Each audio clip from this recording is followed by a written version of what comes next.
नमस्कार दोस्तों, आपको इस वीडियो में महाराष्ट्र की एक नई कहानी लेकर आए हैं और उसके बारे में बताएंगे। महाराष्ट्र में कोल्हापुर है और कोल्हापुर को कांग्रेस पार्टी का गढ़ माना जाता है।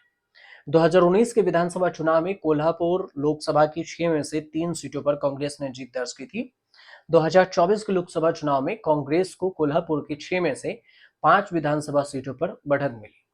लेकिन इस बार 2024 के विधानसभा चुनाव से पहले कोल्हापुर में कांग्रेस को बड़ा झटका लगा। हालांकि ऐसा भी नहीं है कि सिर्फ कांग्रेस को झटका लगा है। एक तरफ कांग्रेस की मधुरिमा राजे ने चुनाव नहीं लड़ने का ऐलान किया, तो वहीं कोल्हापुर के बीजेपी नेता राहुल देसाई ने बीजेपी छोड़कर कांग्रेस पार्टी ज्वाइन कर ली। कोल्हापुर से मधुरिमा राजे के मैदान में हट जाने के बाद यहां कांग्रेस निर्दलीय उम्मीदवार हैं राजेश लाटकर, और उन्हें ही उम्मीदवार बनाने की रणनीति पर काम किया जा रहा है।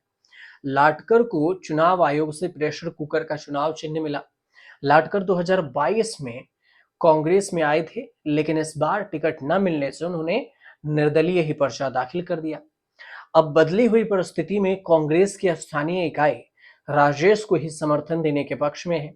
इसके लिए मुंबई और दिल्ली प्रस्ताव भेजे गए हैं और बात भी कही गई है कि उसे ही समर्थन करेंगे। राजेश लाटकर को राजनीतिक पिता से विरासत में मिली।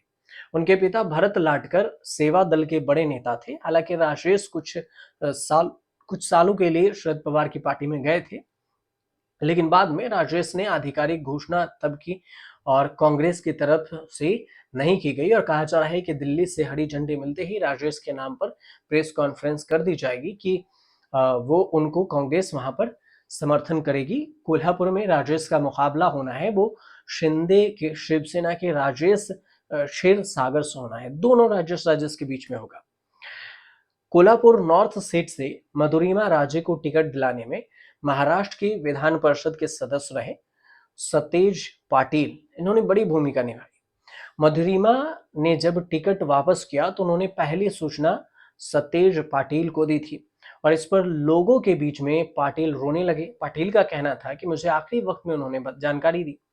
इधर मुंबई से लेकर दिल्ली तक ये मंथन चल रहा है कि आखिर मधुरिमा के बदले किसे उम्मीदवार बनाया जाए, राजेश को सपोर्ट किया जाए।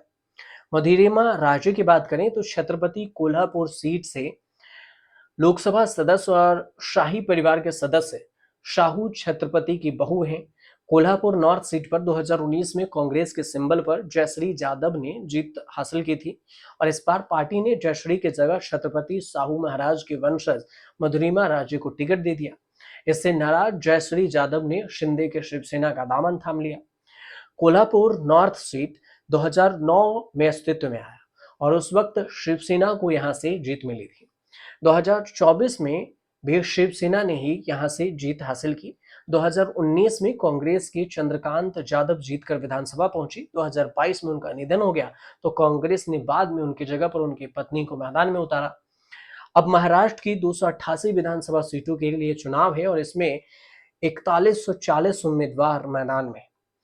जो चुनाव आयोग है उसने जानकारी दी है कि 288 सीटों के लिए 7078 जो नामांकन पत्र मिले थे, जिसमें से 2938 उम्मीदवारों ने नामांकन वापस ले लिया। 4140 उम्मीदवार मैदान में है, और यही उम्मीदवार का जो आंकड़ा है 2019 में विधानसभा चुनाव लड़ने वाले 3239 से 28% इस बार अधिक नामांकन हुआ है। 20 नवंबर को यहां पर मतदान होगा और 23 नवंबर को वोटों की गिनती होगी, और इस बार महाराष्ट्र में महायुति और एमवीए के बीच में कांटे की टक्कर है। दोनों पक्षों की ओर से एक दूसरे के खिलाफ आरोप प्रत्यारोप जारी है। देखना दिलचस्प ये होगा कि यहाँ पे कौन जीतता है कौन हारता है जब 23 तारीख को यहाँ पर परिणाम आएंगे। फिलहाल आपको जानकारी अच्छी लगे तो चैनल को सब्सक्राइब कर दीजिएगा और शेयर भी कर दीजिएगा।